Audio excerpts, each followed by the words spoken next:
السلام علیکم ورحمۃ اللہ وبرکاتہ نحمده ونصلی علی رسولہ الکریم فاما بعد فاعوذ باللہ من الشیطان الرجیم بسم اللہ الرحمن الرحیم۔ میرے پیارے عزیز بہت ہی محترم ساتھیوں،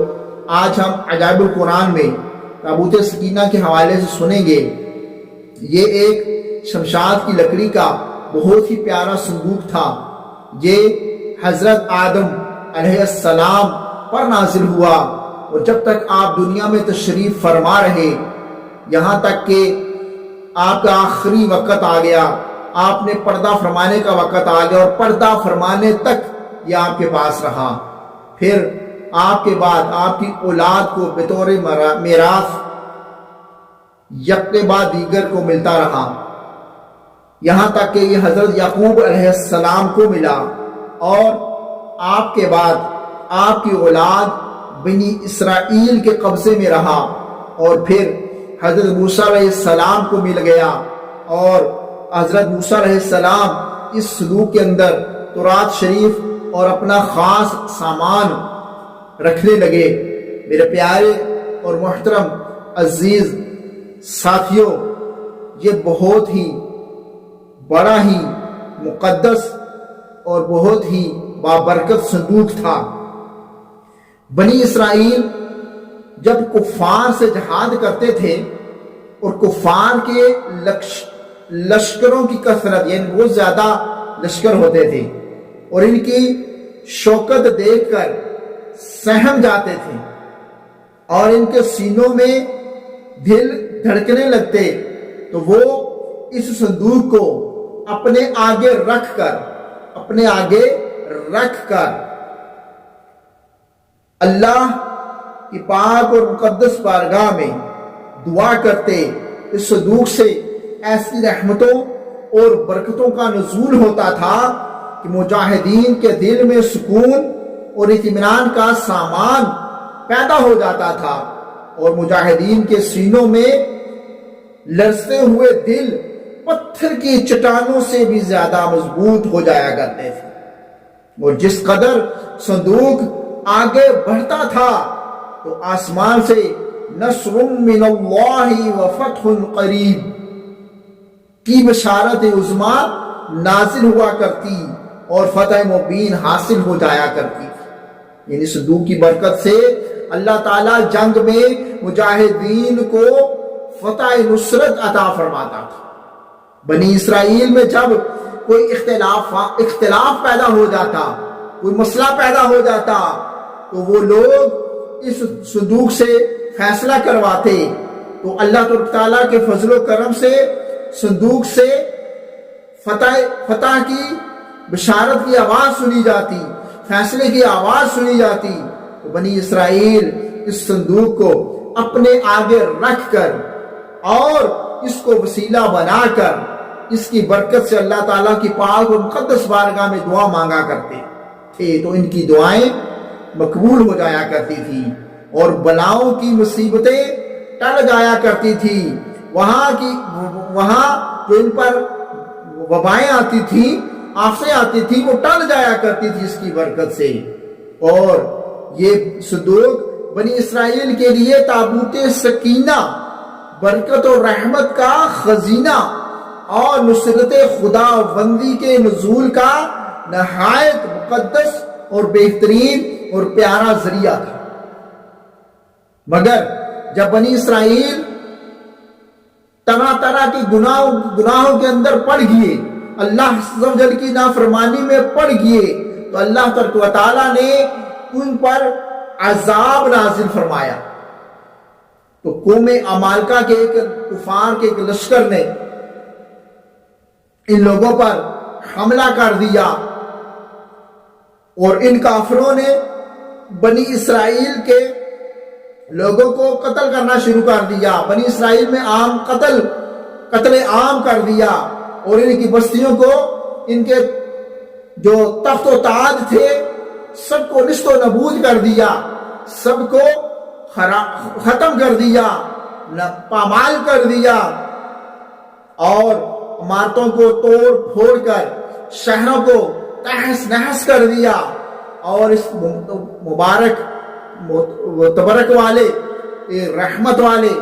برکت والے صندوق کو وہ ساتھ میں لے گی۔ اور انہوں نے کیا کیا؟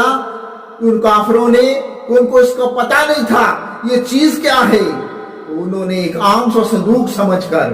معاذ اللہ اس کو گندی جگہ پر، نجاست والی جگہ پر پھینک دیا، ڈھیر پر، کوڑے کے ڈھیر پر پھینک دیا، اس کی بے ادبی کی۔ تو اللہ تعالیٰ نے ان کافروں پر، عمالقہ کی قوم پر اس صندوق کی بے ادبی کرنے کی وجہ سے اللہ تعالیٰ نے ان کو بھی عذاب دیا۔ ان کو اللہ تعالیٰ نے ایسا عذاب دیا کہ ان کے 5 شہر، قوم عمالقہ کے کافروں کے 5 شہروں کو اللہ تعالیٰ نے تباہ و برباد کر دیا، ویران کر دیا۔ اور جب یہ ایسا ہو گیا تو کافروں کو پتہ چل گیا کہ ہم نے اس صندوق کی بے ادبی کی ہے، ہم نے اس صندوق کو کچرے میں ڈال دیا، اس لیے اللہ تعالیٰ نے یہ ہمیں عذاب دیا۔ پھر انہوں نے بیل گاڑی کے اوپر اس صندوق کو رکھ کر بنی اسرائیل کی طرف، بستیوں کی طرف ان کو چھوڑ دیا بیلوں کو۔ تو پھر جب چھوڑ دیا تو اللہ تعالیٰ نے 4 فرشتوں کو بھیجا، اور پھر وہ 4 فرشتے اپنے کندھوں پر اس صندوق کو، برکت والے صندوق کو لے کر حضرت شمول علیہ السلام کی بارگاہ میں حاضر ہوئے۔ اور حضرت شمول علیہ السلام نے طالوت کو بادشاہ مقرر کر دیا۔ اس وقت یہ آپ کی بارگاہ میں فرشتے لے کر آئے۔ تو جو آپ کی قوم تھی بنی اسرائیل نے طالوت علیہ السلام کی بادشاہی کو قبول نہ کیا، تسلیم نہ کیا، اور یہ فیصلہ طے کیا پایا، پھر یہ فیصلہ ان کے اندر ہو گیا، یہ بات ان کے اندر انہوں نے کر دی کہ جب تک وہ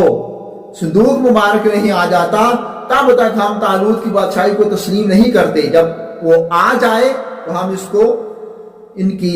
بادشاہی کو، طالوت کی بادشاہی کو، علیہ السلام کی بادشاہی کو ہم قبول کر لیں گے۔ تو جب صندوق آ گیا بنی اسرائیل نے ان کو بادشاہ اپنا مقرر کر لیا، یعنی رضامند ہوئی۔ اس مقدس صندوق کے اندر تھا کیا؟ تابوت سکینہ میں ہے کیا؟ تھا کیا جو اللہ تعالیٰ نے اتنی برکت اس میں رکھی تھی؟ میرے پیارے اور عزیز ساتھیوں، اس میں حضرت موسیٰ علیہ السلام کا مبارک عصا تھا، مبارک لاٹھی تھی، اور ان کی مقدس جوتیاں تھی، مبارک جوتیاں تھی، اور ہارون علیہ السلام کا امامہ شریف تھا، حضرت سلیمان علیہ السلام کی انگوٹھی مبارک تھی، تورات شریف کے تختوں کے چند ٹکڑے تھے، کچھ من و سلوہ جو آسمان سے اللہ تعالیٰ نے کھانا اتارا تھا، کچھ وہ تھا، اور اس کے علاوہ انبیاء علیہ السلام کی صورتوں کے حلیے وغیرہ، یہ اس طرح کے کافی سامان تھے۔ میرے پیارے اور محترم اسلامی بھائیوں، اللہ تعالیٰ نے قرآن پاک میں اس مبارک صندوق کا تذکرہ سورۃ بقرہ میں کچھ اس طرح ارشاد فرمایا، ترجمہ کنز ایمان شریف، اور ان سے ان کے نبی نے فرمایا، اس کی بادشاہی کی نشانی یہ ہے کہ آئے تمہارے پاس تابوت جس میں تمہارے رب کی طرف سے دلوں کا چین ہے اور کچھ بچی ہوئی چیزیں ہیں، معزز موسیٰ اور معزز ہارون کے ترکہ کی اٹھاتے لائیں گے، اس سے فرشتے بے شک ان میں بڑی نشانی ہے تمہارے لیے اگر ایمان رکھتے ہو۔ تو میرے پیارے اور محترم اسلام بھائیوں، اس صندوق کا جو ہم درس سن رہے ہیں، جو واقعہ سن رہے ہیں، جو برکت والی چیزیں ہم نے سنی اس کے اندر تھی، تو بنی اسرائیل کے لیے یہ جو صندوق تبرک کے طور پر استعمال کیا کرتے تھے، اس واقعے سے ہمیں یہ درس ملتا ہے کہ پتہ چلا، اس واقعے سے معلوم ہوا کہ بزرگوں کے تبرکات، برکت والی چیزیں، ان کے استعمال شدہ جو برکت والی چیزیں ہیں، اللہ تعالیٰ کی پاک اور مقدس بارگاہ میں بڑی عزت اور عظمت رکھتی ہیں، ان کی بڑی شان ہوتی ہے، اور ان کے ذریعے اللہ تعالیٰ اپنی مخلوق کو بڑے بڑے فیوز و برکات سے نواز دیتا ہے۔ جس طرح حضرت موسیٰ علیہ السلام کی اس مبارک صندوق میں جوتیاں تھیں، آپ کا آسا مبارک تھا، حضرت ہارون علیہ السلام کی پگڑی مبارک تھی، اسی طرح حضرت سلیمان علیہ السلام کی انگوٹھی مبارک تھی اور دیگر چیزیں تھیں۔ تو یہ صندوق اس قدر مقبول تھا، اس قدر مکرم و معظم ہو گیا کہ اللہ تعالیٰ نے فرشتوں، نورانی فرشتوں کے کندھوں پر اٹھا کر اسے حضرت شامون علیہ السلام کی بارگاہ میں پہنچایا۔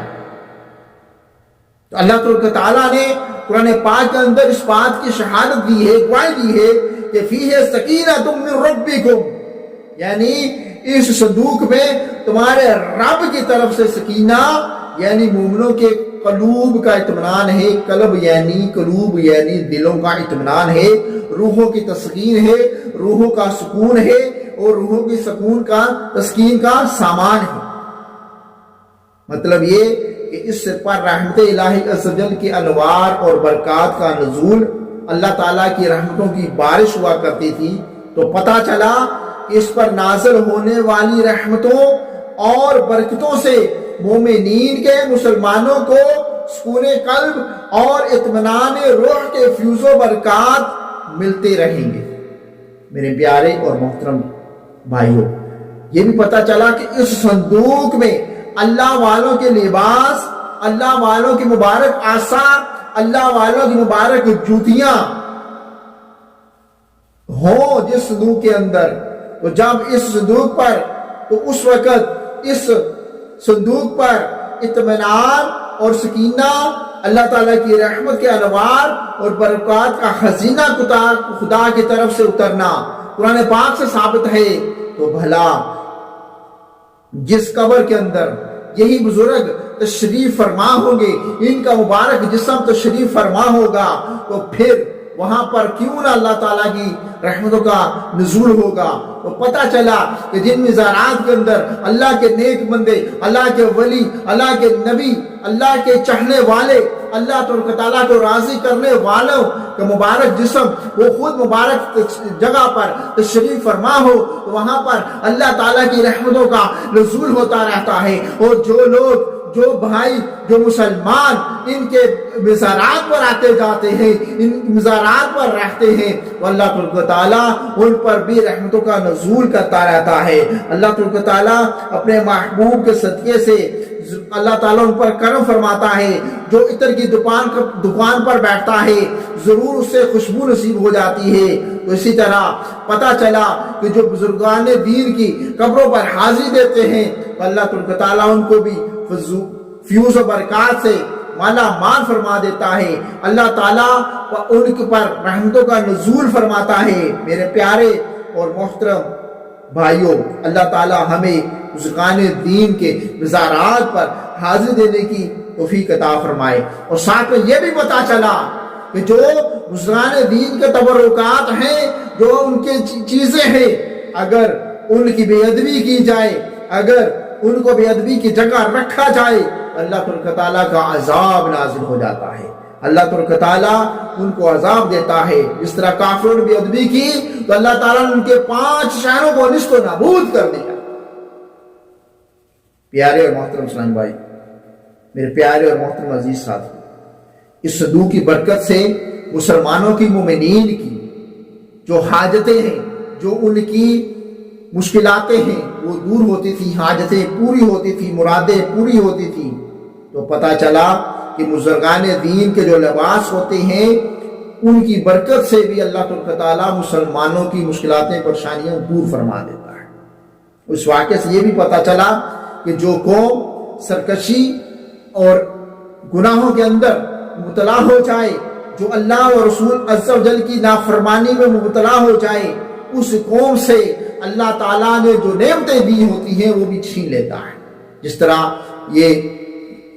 صندوق تھا جو بنی اسرائیل کو دیا تھا اللہ تعالیٰ نے، تو گناہوں کے اندر ملوث ہونے کی وجہ سے اللہ تعالیٰ نے اسے چھین لیا۔ اس طرح پتہ چلا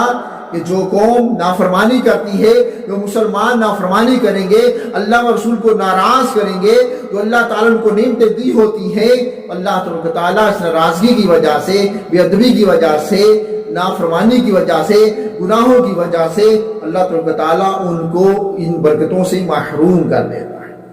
اللہ تبارک تعالیٰ ہمیں نیک بنائے، ہر برائی سے ہر گناہ سے محفوظ فرمائے۔ اللہ تبارک تعالیٰ ہم سب کو